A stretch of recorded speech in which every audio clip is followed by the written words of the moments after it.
Also at noon, the police drop in to visit climate change campers protesting against the third runway in Heathrow. The airport says it won't let passengers be disrupted. The M40 remains closed. More than 20 police officers this morning entered a controversial climate change camp near Heathrow Airport. The officer in charge of the operation, Chief Superintendent Ian Thomas, said the visit was to check that the demonstrators, who've camped illegally on private land, have not caused any damage. The atmosphere remains peaceful, but as James Blake reports, the protest has divided opinion. It was a rude awakening for hundreds of protesters at the Heathrow climate camp, woken to whistles and shouts of police on site. The police themselves consider this illegal squatting, just 800 yards from BAA's headquarters. You know, it's the Metropolitan Police, they overreact all the time, it's quite normal. The police is not the issue here, climate change is the issue. The camp doesn't officially open until tomorrow, and everything including the kitchen sink has been brought in ready. The protesters have even got some unlikely support from local residents. They're helping us, obviously, to try and fight what we're trying to fight, stop all this runway going through. They're very nice, very pleasant, very helpful, calm, peaceful. They're not rent-a-mob. The camp is just a few hundred yards north of Heathrow's perimeter fence and on the edge of the proposed third runway. The recent court injunction bans any direct action on BAA land, but camp organisers are giving out advice on direct action techniques, climbing, locking on and trespassing.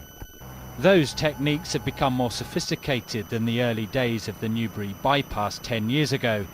Many of the groups coming to this camp were weaned on the Midday and anti-capitalist protests.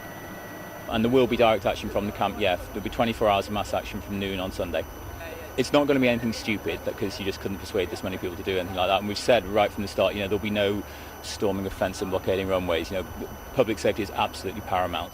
The police say they've briefed their officers to use counter-terrorist legislation to detain or search to stop any illegal protests. The organisers say this is about changing attitudes on air travel, but they may have a tough job. Earlier this year, Channel 4 News surveyed 123 travel agents from ABTA.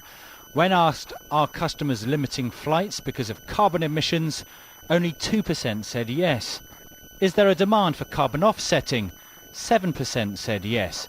All this despite an overwhelming awareness that climate change exists and is a serious problem. This morning, BAA said that any action which distracted them from keeping Heathrow safe in the face of the terrorist threat is unlawful and irresponsible. Let's go live to the Heathrow camp and our reporter Nick Martin. Nick. Yes, well, this is the camp, Christian, that BAA tried to stop through that injunction last week. They largely failed in that, and we can see that it is going on now. There are some confusions this morning, especially over who actually owns the land and who's given permission for the camp to be on it. We've spoken to the local council today that said this is in fact an illegal trespass. But the protesters here say that they have been given permission by the landowner for legal squatting rights. Let's speak now to one of the protesters, Layla Harris. Layla, this is largely peaceful throughout the whole of the week, but you are intending to take direct mass action on Sunday. What does that mean?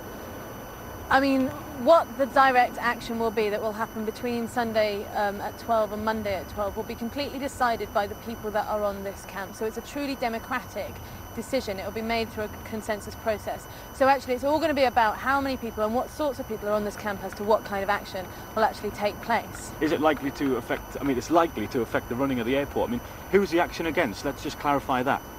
Our gripe is not with passengers, it's not with, we do not want to jeopardise holidays. However, there is liable to be some disruption, not least because, you know, as you've seen here today, the police are blocking roads in an attempt to kind of narrow down our ability to put the camp up. Our gripe is specifically with the government's plans to expand aviation to double it by 2030, despite the fact that it is completely contradictory. It's in complete contradiction with stopping climate change. But surely, by carrying out action at this time of year at one of the biggest airports in the world, you serve to alienate the very people who you'd want to get the message to across. I mean, I think that the public are well aware that this is an issue that we need to take action on. And actually, it's something like 56% of the public have decided to start thinking about doing holidays differently. So I think people see the justification. I mean, if you look back at the weather that's happened across the world in the last few weeks, that's so much more disrupting than delays to flights. So actually we have to look at the bigger picture and talk about what really is disruption to our planet rather than disruption to passengers. OK, Layla Harris, thanks very much for joining us. Well, it's expected about 1,500 people will turn up. It has to be said it's not showing signs of 1,500 people yet. It's a slow trickle, but there is still this question over legalities of who should be on this land and when, and that could curtail whether this camp actually goes ahead or not. Nick Martin, just outside Heathrow.